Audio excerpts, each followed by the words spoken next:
বাণীপীঠ শিক্ষাঙ্গনের উপস্থাপনায় একটি গুরুত্বপূর্ণ ক্লাসে স্বাগত জানাচ্ছি সকল ছাত্রছাত্রীকে। আজকের ক্লাসটা ক্লাস 11 সেকেন্ড সেমিস্টারদের জন্য খুব গুরুত্বপূর্ণ একটা ক্লাস। এখানে আমি তোমাদের যে বাংলা ভাষা এবং সংস্কৃতি বইটা আছে তার কিছু গুরুত্বপূর্ণ সাজেশন তোমাদের সঙ্গে শেয়ার করব। চলো আর কথা না বাড়িয়ে প্রশ্নগুলো বলে দিই।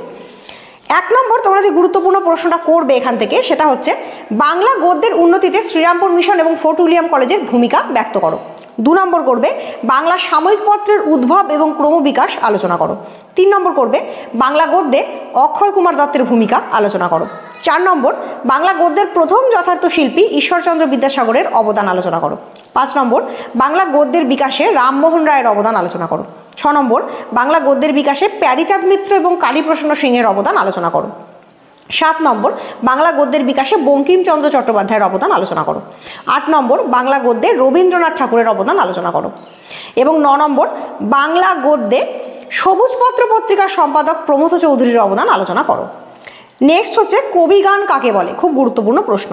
এছাড়া তোমরা করবে বাংলা কবিতায় কবি ঈশ্বর গুপ্তের অবদান আলোচনা করো।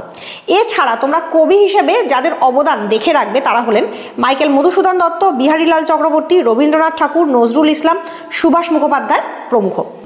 এছাড়া তোমরা নাটক থেকে যে গুরুত্বপূর্ণ ব্যক্তিত্বদের নিয়ে পড়ে রাখবে তারা হলেন নাট্যকার মাইকেল মধুসূদন দত্ত, নাট্যকার গিরিশচন্দ্র ঘোষ, নাট্যকার দীনবন্ধু মিত্র, নাট্যকার দ্বিজেন্দ্রলাল রায় এবং নাট্যকার রবীন্দ্রনাথ ঠাকুর।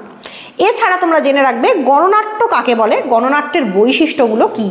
প্রসঙ্গত বলে রাখি, তোমরা যারা টেক্সটে আগুন নাটকটা পড়েছো বা আমার আগুন নাটকের ভিডিওটা দেখেছো তাদের কিন্তু অলরেডি গণনাট্য সম্পর্কে একটা ধারণা হয়ে গেছে, তো সেখান থেকেও তোমরা যদি লিখে দিতে পারো হবে। তো এছাড়াও তোমরা নাট্য সাহিত্যে আরও যাদের কথা পড়বে তারা হলেন নাট্যকার বিজন ভট্টাচার্যের কৃতিত্ব, নাট্যকার বাদল সরকারের কৃতিত্ব এবং নাট্যকার উৎপল দত্তের কৃতিত্ব দেখে রাখবে। এরপর তোমরা ঔপন্যাসিক হিসেবে যাদের কথা করবে তারা হচ্ছে বাংলা উপন্যাসের প্রথম যথার্থ শিল্পী বঙ্কিমচন্দ্র চট্টোপাধ্যায়, ঔপন্যাসিক রবীন্দ্রনাথ ঠাকুর এবং অবশ্যই করবে ঔপন্যাসিক শরৎচন্দ্র চট্টোপাধ্যায়ের জনপ্রিয়তার কারণ। তার সঙ্গে করবে আরও 3 জন ঔপন্যাসিক, 3টে বন্দ্যোপাধ্যায় অর্থাৎ মানিক বন্দ্যোপাধ্যায়, বিভূতিভূষণ বন্দ্যোপাধ্যায় এবং তারাশঙ্কর বন্দ্যোপাধ্যায়ের কৃতিত্ব। তো এইগুলো ছাড়াও তোমরা প্রবাদ প্রবচন কাকে বলে, ধাঁধা কী, কথা কি বা লোকছড়া কি, এই বিষয়গুলো সম্পর্কে একটা সংক্ষিপ্ত ধারণা নিয়ে রাখবে। তার কারণ শিল্প সংস্কৃতির সঙ্গে সঙ্গে কিন্তু এই জায়গাটা থেকেও তোমাদের প্রশ্ন আসতে পারে, সেক্ষেত্রে 3+2 বা 2+3 এইভাবে প্রশ্ন আসতে পারে। কারণ এই টোটাল পেপারটা থেকে তোমাদের নম্বর আসবে হচ্ছে 5 নম্বরের জন্য এত বড় সিলেবাসটা তোমাদের কভার করতে হবে।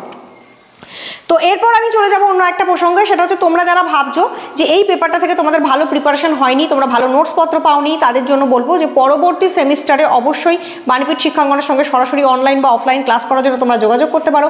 নিচে দেওয়া ফোন নাম্বারে ফোন করে তোমরা কিন্তু ক্লাস 12-এ ভর্তি হওয়ার জন্য নাম নথিভুক্ত এখন থেকেই করে রাখতে পারো, কারণ আমাদের তরফ থেকে অনলাইন এবং অফলাইন ক্লাসের ভর্তি প্রক্রিয়া অলরেডি শুরু হয়ে গেছে। তো আজকের ক্লাসটা এখানেই শেষ করলাম। ধন্যবাদ সবাইকে এবং সবাই ভালো করে নিজেদের পরীক্ষাটা দিও। Best of luck.